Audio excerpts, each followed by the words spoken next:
You're listening to Making Money Online with Lisa Johnson, the podcast that tells you what it really takes to build a business and the simple steps to get you there. I'm determined to share with you the reality of easy, simple business marketing tips to make passive income so that you can start making money online. Making Money Online is sponsored by Nicola J. Rowley PR, helping entrepreneurs and brands get visible through strategic storytelling. If you're serious about being seen and impacting the lives of others, harnessing the power of PR is the best way to grow and scale your business.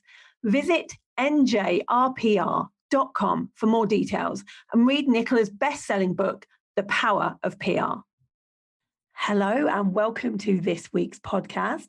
I'm very excited. I have a guest here that I've interviewed before on a different podcast actually, and really enjoyed the conversation. So I've brought him back on to speak to you. So I'm here with Matt Boyles. So he helps gay, bi and trans guys to build confidence, fitness and strength so they love who they are when they look in the mirror. I love that line. They love who they are when they look in the mirror. And excuse my voice, I'm getting over COVID. So that's why it's a bit all over the place, but hopefully you can hear me okay. So welcome, Matt, to the podcast. Hi, Lisa. Hello. Lovely to see you again. Thanks for having me. Love what you've done with the place. How are you doing today? You good? I'm very well, thank you. Yes, good. Kind of jumping ahead, but just this year, I've just loved what I do. Fallen in love with it even more, which I didn't think possible, but here I am. You can kind of see that you have as well, because like all of the stuff that I see online, you are suddenly everywhere, which is a good thing. Like I like that, but you can tell how much you're enjoying it and the different parts of what you do that you're doing. It feels like you're doing a lot and you're enjoying all of it. I really am. And if I look back at, say, my first day when I started studying to be a personal trainer, like almost 12 years ago, what I thought I'd be then versus what I'm doing now is so unimaginably, amazingly different, and how it's exploded and the number of people I get to support and cheer on and reach and encourage and inspire. Cliche alert, but it isn't work. It's just my absolute passion that helps me bounce out of bed. And honestly, I couldn't be more proud of my own journey and what I've done and what I've created, but also like everyone I get to work with and meet, and just this starting this kind fitness revolution of it's okay to do it your way, your terms. And like that was when I started the business about I wanted to do fitness differently to how it's always been done, like serious black and white moody photos. Fitness is a serious game for men and it's all bros and like not me. So wanting to bring in my silly personality, but still keep the fitness like serious and sensible, but bring that personality, that element, edge that doesn't need to be done how it's always done. We could make this a fun experience. And then that's when it sticks. That's when the magic happens. And that's really what we're all here for, a bit of magic. And you're right, because that's why most people don't stick to fitness, because it's it can be boring if you're doing the same thing over and over again. But secondly, because it feels so serious. It's like a chore. It's like something that you have to tick off your list to do. And actually there are ways of making it fun. Like we've all, I've been to a nightclub and danced for 5 hours and not seen that as exercise. It's exercise. Like there are ways to do things that mean that you're enjoying fitness. So take us back and tell us, you studied as a personal trainer. Like at what point did you go, okay, I'm going to niche into such a small niche, but secondly, I'm going to take this online and do things a bit differently? When I qualified originally, because I didn't know any other way, I started as in inverted commas, traditional trainer. So I stood in the park, trained people there, counted their reps, cheered them on, and that was great, especially because I'd come from an office job. I'd worked in marketing for about 9 years, and that set me up in some ways as well, which was great. But the move into personal training was what I wanted to be, because I was now in the industry I loved and wanted to be in. And that was very satisfying for the first few years. But I realized I wasn't changing the world. I wasn't reaching as many people as I really could. Like basically people who lived within a mile of Clapham Common was who I could train. Yeah, they're you're changing the lives of. Yes, start somewhere. Well, exactly. And then also, there's only so many hours in the day, obviously linking time and selling your time for money. And then also, it was a lovely job in the summer in shorts and t-shirt. November, December, when it's -2 and you've still got to turn up and it's icy rain, like I paid my dues 6 years in a row doing that. Like I was always there, but I was starting to think maybe there's another way of doing this. And it was about 5.5 years ago, I'd started to see the rise of other online trainers and some people doing big numbers, Joe Wicks, Kayla, it seems, people like that. And thought, well, actually, maybe I could do that, but maybe I could do it a bit more elevated. There could be a bit more personality in it, something a bit more higher end even as well. And started looking into building an online thing. And it was the same time that I realized I did want a niche, because when I was training in the park, I trained everyone. You fall through the cracks. No one knows who you really speak to or understand. And it was about then that I'd been getting into fitness. Well, so I've been getting into fitness maybe 3 years before I became a PT. And so I'd been doing it for maybe 9 years. And my fitness was really like, oh, actually, I feel amazing. This has completely changed my life.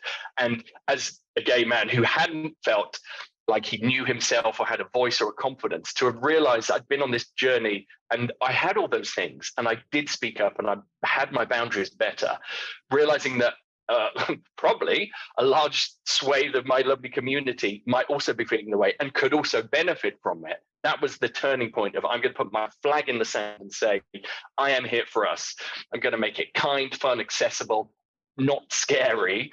And I'm never going to shame you or use any of those horrible tactics you hear about in the fitness industry, which obviously never stick. And that was the turning point. And that's when obviously things really took off. And the goal was to stop the face-to-face training at some point, but I stopped it within 8 months because the online just went, and I was like, oh, okay. And then I did start to have that freedom that when you become a personal trainer, they sell you this lie that, you be your own boss, you work your own hours. You don't when you're a traditional, because you've got to be up at 5:30 to train people who want to train before they go to work. And then when they finish work, 6 till 9.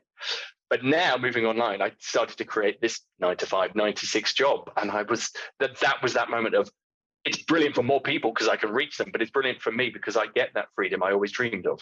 Yeah, I feel like one of the things that you did really well was realize quite early that you needed to niche. Now, I talk about niching all the time and why it's important. And we go through, in this industry, we go through these kind of ups and downs of people going, yes, you need to niche. Like then the riches are in the niches or whatever they say, like in America. And then they go through this other period of time where everyone goes, no, we have to be multi-passionate and we can serve everyone and let's forget niching. And I've always stuck to, I think niching is really important, because if there are so many people serving everyone, then why wouldn't you go to a specialist on the person that you need? What made you did you niche for you, or did you niche because you realized that was good for business? Terrible politician answer here, but a bit of both. Okay. But I'd had interactions with other PTs, and remembering my first experience of walking into a gym and feeling like I didn't belong or I didn't know what was going on. I thought people were judging me, and realizing, this probably isn't unique to me, and speaking to other PTs about it. And one of them, a straight guy, he was lovely, but said, I can't understand why a gay guy wouldn't be happy in a gym. All those other guys wearing shorts and t-shirt. And I'm like, you just don't get it, and you never will, because hasn't lived that. He hasn't been in our shoes. But it can be an intimidating experience. And that's, again, why I want to make what I do so accessible and fun and baby steps people into it. And also it doesn't need to be the gym. It's why I have home workout hero, like this home workout program to show you there is another way. You don't have to do things how they've always been done. Yeah, I can understand the intimidation, like of walking there. Even when I walk in there, at the back of the room, there's always those big men doing loud noises that I'm sure don't need to be made just to use the gym equipment. And I feel like walking straight back out again. That's why I don't know.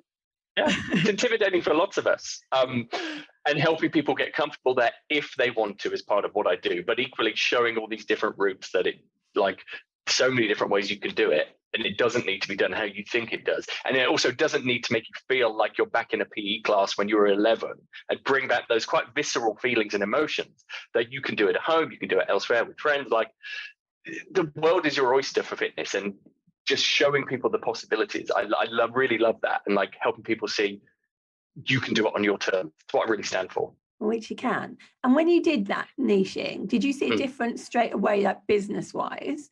Did it help? Attract people? Yeah, absolutely. Because 5 years ago, no one was doing that. Like, I was the only gay specific, LGBTQ specific trainer. And I quickly grew a Facebook group because the other thing was I was looking for an online group to just be part of that wasn't like, that didn't instantly descend into dating and here's my six pack and all of that. I wanted it to be a kind, motivating community, and it didn't exist. So I built it, and my Facebook group took off really quickly, and it's still, there's 5,000 of us. It's warm and it's about motivation, and there's no topless selfies allowed. We did for a bit, and I realized it was putting some people off, even if it was done in a look at my progress way, it was putting off the newcomers. And I wanted everyone to feel welcome from day one. Yeah, it's all about inclusivity, isn't it? And making everyone want to be there. I think that's such an important thing with all communities. And people don't often think of it in that way, but actually the more that you can make everyone feel welcome and safe, the longer people stay there, which is good for business at the end of the day. So people that come to you now, where are they in their fitness journey? Are they like right at the beginning and they don't even know where to start? I would say about 30-40% are right at the beginning, or they've tried some things and it sort of has worked a bit or it hasn't really stuck, and they're still unsure if fitness is something they can do. And that was literally the wording I always used to feel. I used to think that fitness was what other people did. And so that's why this baby step, sensible approach works. Some people are a bit further along, a bit more advanced, but no one comes to me for high-end Olympic training because I'm not a specialist in that, and I know who I serve and how I work and what I'm best at, how I'm best at helping people. And there are people out there who do super high-end like technical training, and I love that, but that's not me, and people don't come to me for that. Yeah, which makes sense. What's the biggest challenge that you've had in the growth of this business so far? It was refusing to accept that I was the bottleneck for far too long. So I was a solopreneur for 4 years of the five that I've been doing online training. And part of what I do with my clients is a regular check-in call, but for different tiers of people, whatever plan they're on. And at some weeks I was doing like 40 of these, and they're only in inverted commas 10-15 minutes, but then A, that adds up, B, you've got to prepare for the call, make the changes, update the notes, all of that afterwards. But I've always had, and I'm sure is quite relatable to most people, but no one else can do what I'm doing. I'm so unique. And obviously my personality and what I do overall is unique, but that doesn't mean I can't work with other people, coaches and assistants and support who can learn very easily, or actually do have the same ethos. So earlier this year, I hired David, who is an amazing guy. He's we call him the client success coach, and he now does the client check-in calls, and he loves it, and he's been through the program, so he knows it intimately. And what's brilliant is I am fit and strong. I'm not a like Instagram steroid body, but I still think, hey, no, but I still think some people look at me and go, oh, that's unobtainable. And it's just because I've been doing it for 15 years. David, and this is going to sound shady, but he's in the trenches. He's working out. He's much more on their level. He's doing it now. He's doing it now. He helps people feel seen, heard, and understood even better maybe than I was doing. So actually, it wasn't just that someone could replicate what I was doing. They're doing it better. And clients are loving the relationship with him, and they still have contact with me via Facebook Lives and Zooms and email if they need. But it just allowed me to take a step back, become that CEO a little bit more, and just get some time back to look at doing all the other things, like my book that came out earlier this year, for example, Clang. Yeah, I'm going to talk about the book in a minute, because I'm excited about the book. I think this is a really important note to take, because I think that so many of us in business, we are the bottleneck in our business for two reasons normally. One, we don't think anyone can do it as well as us. Let me tell you that there are loads of people that can do the things you don't want to do better than you. There definitely are. I remember the first time that I had a tech VA, and I was like, well, no one will be able to do this. Of course, they did what I could do in 2 days within 1 hour, because that's what they do all day, every day. And the second thing is, we often think that we're not at the right stage to outsource. Like, we don't have enough money. Often, before you're ready, you're going to have to outsource to grow the business. And it's one of those risks that entrepreneurs have to take. So I think it's a really important point. Let's just talk about the book. So you were in my mastermind, and as part of the mastermind, you do write a book. And I think sometimes when we say to people, you've got to write a book, that's a bloody daunting prospect, like an entire book of thousands of words. Were you excited to write it? Excited because I love being creative and I do like a challenge. Nervous because when I was at university, I never hit the word count, not even once in my essays. I was always filler words and therefore, and if you look at this, therefore, and we go into this example again and like, oh God, can I do it? But like, I loved what I did at university. I did American studies, but I really love helping my community, helping gay, bi, trans guys understand fitness, like well-being, nutrition, workouts. I love all of that. And I know it so deeply and so intricately that when I did sit down to do it, it just blurred out of me. It's a passion. When you're passionate about something, I think it's easy to write about it. Yeah, it really is. And I'm so grateful that I have. And it was a great experience. And it forced me to reflect on lots of things. And I learned a lot in the process of doing it as well. I really loved it. And I could not be more proud of what I created. What's your book called? Oh, Lisa, as you asked, it's called, so my company obviously is Fitter Confident You. It's called The Fitter Confident Universe, an LGBTQ plus guide to well-being on our terms. I love that. I think it's going to be so good that people can go and get the book that they need that is tailored for them, because that's not out there, and now it is.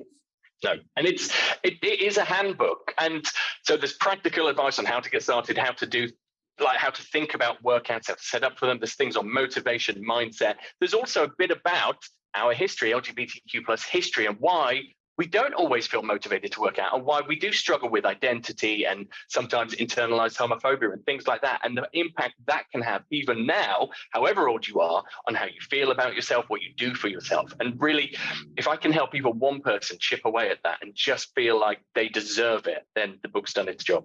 Yeah, absolutely. And when people read this book, I presume that what they're going to do then is want to work more with you. Do you have courses that people go into, or how do people first come and work with you? I'm presuming it's not one-to-one anymore. It's not one-to-one as such, but there's still quite a bit of me in there.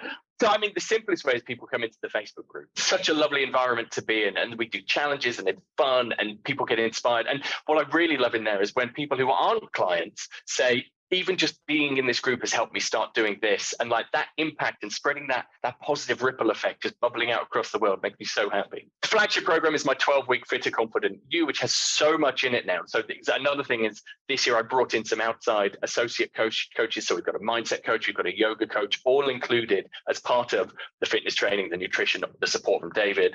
There's a Facebook group. Like, it's just like, again, even when I started 5 years ago and I had a 12-week plan then, what it is now is just polar opposites. Well, no, it's not polar opposites. It's just, it's evolved in such a beautiful way that there's so much to support people. And that's sorry. Things do evolve over time, because you will notice as you're doing things what your clients need more of. And so you've been able to add them in, which is really important.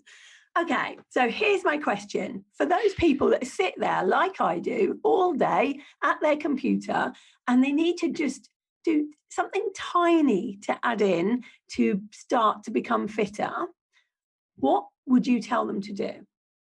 Okay, I'm going to give you 4 little things to do. 4, okay. 4? I know. The gift that keeps on giving. Make sure, and this is such a personal trainer cliche, but it's that for a reason. Make sure you're drinking enough water.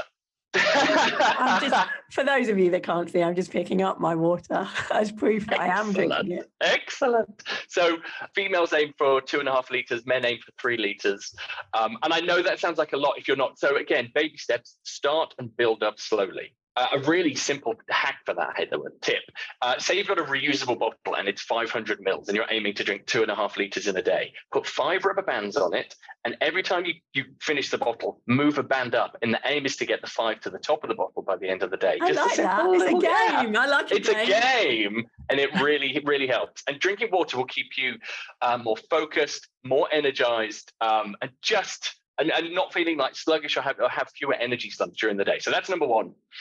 Get out for literally a 2-minute walk, if that's all the time you have, but get out into the light and do a bit of movement at the same time. It could be around the block, it could be into your garden, it could be going up and down your stairs a few times, but some kind of movement. Bodies respond and love a bit of movement. That gets the blood pumping. It completely changes your perspective, how you feel about yourself. So even if you've been in Zoom meetings, like literally run up and down the stairs a few times, something to change what your body's been doing. Because bodies also are really good at being efficient. So when you do the same thing for a long time, they sort of power down. And that's why you lose energy and you lose focus and mental acuity, all of that. So doing a little bit of movement. With that as well, do 10 squats, literally to your chair. Lisa, I'm going to do them right now. Maybe not all 10, but literally stand up, squeeze your bum and sit down. 10 of those. I love that. That's easy to do. You can do that while you're on a call. Exactly.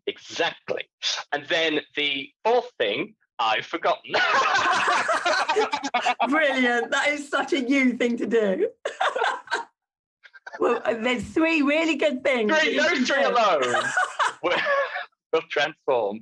Oh dear. Well, maybe there are only 3. Let's say there were 3. Maybe there are only 3. But no, that's brilliant. Thank you for that advice. Like, it's something to be getting started with. And I think that's what people need. If they want to come and find out a bit more about you, where is the best place to do that, Matt? So I am Fitter You Global, YOU in the middle, Fitter You Global on Instagram, Twitter, and Facebook. Pop along, okay, if you're not gay, bi, or trans man, I promise what I do is about making it accessible and helping everyone, because we all benefit when we all get a little bit fitter, stronger, healthier, happier, more confident. So all of my tips, certainly like the physical ones, apply to anyone and can help anyone get started. So do feel free to give me a follow. If you've got questions, ping me. I love answering questions and helping people, giving advice. So if you want to know more, just drop me a DM. Slide into my DM. Slide into Matt's DMs. Brilliant. Thanks, Matt. It's been absolutely amazing to talk to you, as it always is. You are like a ray of sunshine in my day. Thank you, everybody else, for listening to this podcast. And if you've enjoyed it, I would love you to go and just give it a little review.